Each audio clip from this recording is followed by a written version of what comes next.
अस्सलाम वालेकुम, क्या हाल है। आई होप कि आप सब लोग बिल्कुल ठीक ठाक होंगे। तो आज का व्लॉग मैं स्टार्ट कर रही थी क्लीनिंग से। यहाँ पे मैं कर रही थी कैबिनेट को क्लीन और मैंने कुछ चीज़ों को ऑर्गेनाइज़ करके रखना था कैबिनेट में, क्योंकि स्लैब ना किचन की बहुत ज़्यादा छोटी है, तो उस वजह से जो वहाँ पे चीज़ें रखी हुई थी मैं चाह रही थी कि मैं स्लैब को ना बिल्कुल खाली कर दूँ। तो यहाँ पे ना मैंने कैबिनेट को ना इस तरह से ऑर्गेनाइज़ कर लिया था, क्लीन मैंने इनको कर लिया था। और मैंने ना जो बेकिंग का सामान था ना वो रखा सबसे ऊपर कैबिनेट में, क्योंकि डेली बेस पे यूज़ नहीं होता। उसके बाद जो मैदा, सूजी, इस तरह की चीज़ें जो पड़ी होती हैं ना वो मैंने इस नीचे वाले कैबिनेट में रख दी। पीछे चॉपिंग बोर्ड रख दिए और यहाँ पे जो सूजी, चाट मसाला वगैरह ये जो चीज़ें होती हैं ना ये मैंने यहाँ पे रख दी इस तरह से ऑर्गेनाइज़ करके। और ये मेडिसिन्स की जो बोतल्स होती हैं ना इनमें मैंने कहवा और ज़र्दा रंग वगैरह डाल के रख लिया था। तो पहले ना मैं वेस्ट कर देती थी, लेकिन अब मैं वेस्ट नहीं करती क्योंकि ये बहुत काम में आती हैं और इसके अलावा ये स्पेस भी बहुत कम लेती हैं। तो ज़र्दा रंग आपको पता है जब हम रखते हैं, चाहे थैली में रखें चाहे वैसे रखें, लेकिन वो बिखर जाता है हर जगह पे, फिर वो येलो येलो सा हो जाता है। तो इस तरह से ये है कि ठीक रहता है। ऊपर मैंने रख दी थी शीशे की बर्नियाँ जो कि बड़े साइज़ की हैं, तो इनको मैं अंदर डिवाइडर में नहीं रख सकती। यहाँ पे मैंने ऑर्गेनाइज़ कर लिए थे किचन टॉवल्स और इसके अलावा जो रोटियों के रुमाल वगैरह उनको मैंने इस तरह से एक बास्केट में रख दिया था। और साथ ही नीचे मैंने स्पाइसेस बॉक्स रख दिए थे क्योंकि डेली बेस पे ना यूज़ होने होते हैं। तो इस तरह से जी मैंने कैबिनेट को किया ऑर्गेनाइज़, वरना कोई चीज़ कहीं थी कोई चीज़ कहीं थी और कुछ समझ नहीं आता था। और ये वाले जो दोनों थे ना स्टैंड कप्स का और इसके अलावा ये जो रैक है ये नीचे स्लैब पे पड़ा होता था, तो इसको भी मैंने कैबिनेट में रख दिया। यहाँ पे जी दराज से आ गया था कुछ पार्सल और मैंने मंगवाया था इशाल के लिए। यहाँ पे मैंने पोस्टर कलर मंगवाए थे इशाल के लिए। तो यहाँ पे इशाल कर रही है अनबॉक्सिंग, और क्योंकि आगे वेकेशन स्टार्ट हो जानी थी और बच्चे भी बहुत ज़्यादा ना बोर होते हैं घर में, तो मैंने सोचा कि बजाय इसके कि बच्चे मोबाइल में लगे रहें तो इससे बेहतर यह है कि इनको कुछ ना कुछ ऐसा मंगवा दिया जाए जो कि ये इनकी एक एक्टिविटी भी हो जाए, इनका टाइम भी अच्छे से पास हो जाए। तो ये जी कलर्स थे और साथ में कुछ ग्लिटर्स हैं, इमोजीज वाली रेजर्स हैं, तो ये मैंने ना इनको मंगवा के दिया था। यहाँ पे था शाम का टाइम और इशाल यहाँ पे बैठ के कर रही थी पेंटिंग और मैंने साथ अपने लिए बना ली थी चाय। आजकल दिन इतने ज़्यादा छोटे हो गए हैं ना कि टाइम का पता ही नहीं चलता, बहुत जल्दी टाइम गुजर रहा होता है। तो बस साथ साथ अरमान भी इसकी हेल्प करवा रहा था, तो काफ़ी अच्छा टाइम ना ये है कि बच्चों का पास हो जाता है। और मोबाइल में जो बच्चे कहते हैं ना कि हम बोर हो रहे हैं, तो ये लफ्ज़ नहीं सुनने को मिलता। तो खैर भी यहाँ पे बस ये आपस में ही लगे हुए थे और इसी तरह से बस टाइम इनका गुजर है वेकेशंस।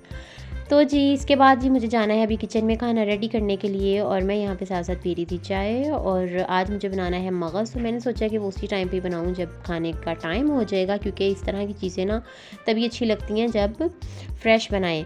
तो पानी को ना मैंने बॉईल होने के लिए रख दिया था। अब इसमें मैंने डाल दिया मगज़ और साथ ही साथ में इसमें डाल दूँगी हल्दी और फिर इसको अच्छे से मिक्स कर लूँगी। हल्दी डालने से यह है कि जो वेन्स होती हैं ना वो ईज़िली नज़र आ जाती हैं और इजीली निकालने में ना आसानी होती है मगज़ को साफ़ करने में। तो इसमें मैंने हल्दी डाल दी थी। अब इसको थोड़ी देर कर लूँगी बॉईल और विद इन मिनट ही बस इसको बॉईल करना होता है, ज़्यादा तो नहीं करना होता इसको बॉईल। तो यहाँ पे देखें जी बॉईल हो गया है मगज़ और इसको मैं निकाल लूँगी। मुझे ना ये इतना पसंद नहीं है खाने में, तो ये है कि बच्चे और हस्बैंड ना बहुत ज़्यादा शौक़ से खाते हैं। तो हस्बैंड और बच्चे हमारा तो मगज़ खाते हैं शौक़ से, लेकिन ये भी बहुत शौक़ से खाते हैं। तो मेरे हस्बैंड मुझे यही बोलते हैं, कहते हैं मगज़ कोई भी हो हम बहुत शौक़ से खाते हैं।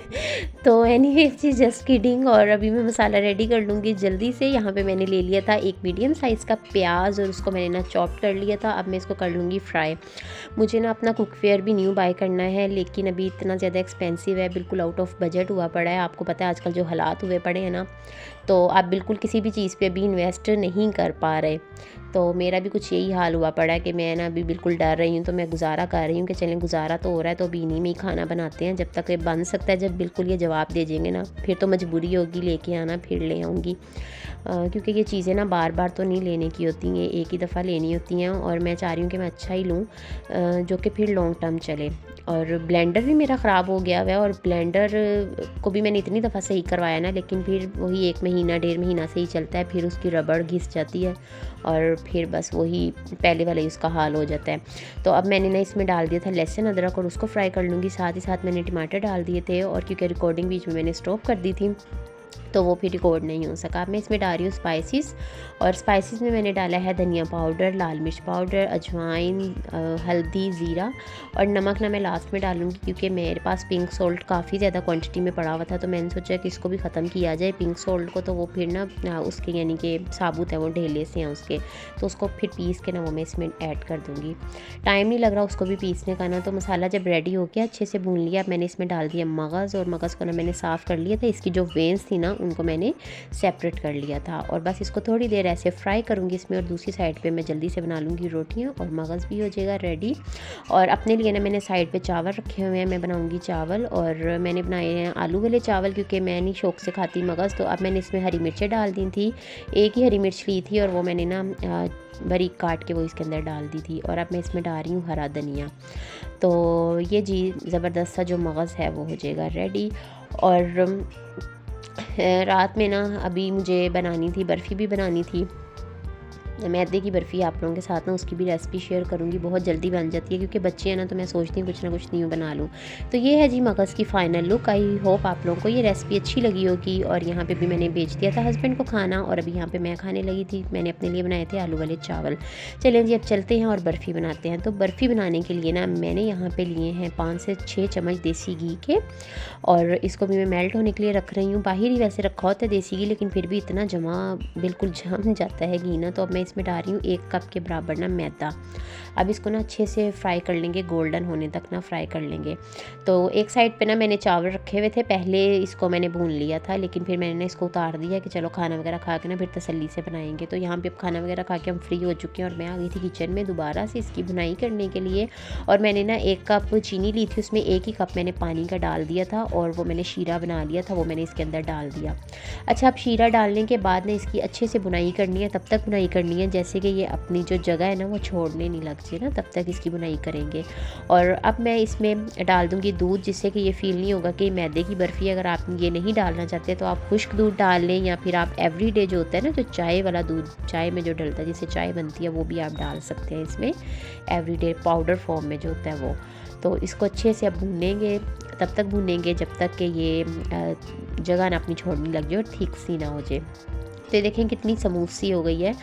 तो बच्चों को क्योंकि वोकेशन है आजकल, तो मैं चाह रही हूँ मैं कुछ ना कुछ ऐसा बना लिया करूँ बच्चों के लिए।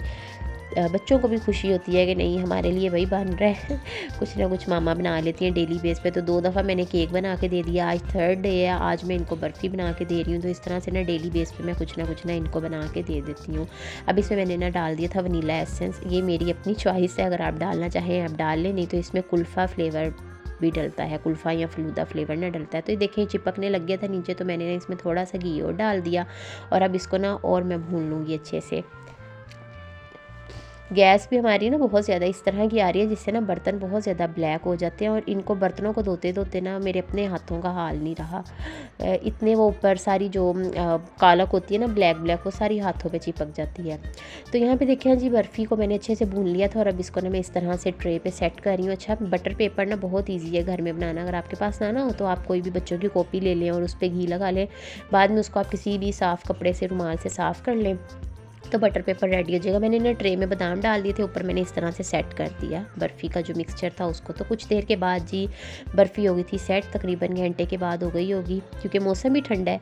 तो यहाँ पे भी मैं इसके क्यूब्स कट कर रही हूँ, और ये जी आप बच्चों को बना के दे सकते हैं, बच्चे बहुत ही ज़्यादा शौक से खाते हैं। जैसे बच्चों को हल्की फुल्की भूख लग रही होती है ना, तो उसके लिए ये आप बच्चों को बना के दें, रख लें घर में बना के, जब बच्चे मांगें तो आप बच्चों को दे दें। तो ये इतनी टेस्टी बनती है ना कि बच्चे आपसे मांगेंगे नहीं, बच्चे खुद ही शौक से खा लिया करेंगे। और देखें जी ये फाइनल लुक है बर्फ़ी की। आई होप आप लोगों को अच्छी लगी होगी, और कितनी तो मैंने ना खड़े खड़े ही खा ली थी कटिंग करते करते इसकी। तो ये देखें जी इस तरह से बनी है बर्फ़ी। आई होप जी आप लोगों को आज की वीडियो अच्छी लगी होगी। वीडियो अच्छी लगी हो तो लाइक कर दीजिएगा, चैनल पे न्यू है तो सब्सक्राइब कर दीजिएगा। इंशाल्लाह मिलूंगी नेक्स्ट वीडियो में। अपना बहुत ख्याल रखिएगा, दुआ में याद रखिएगा। अल्लाह हाफिज़।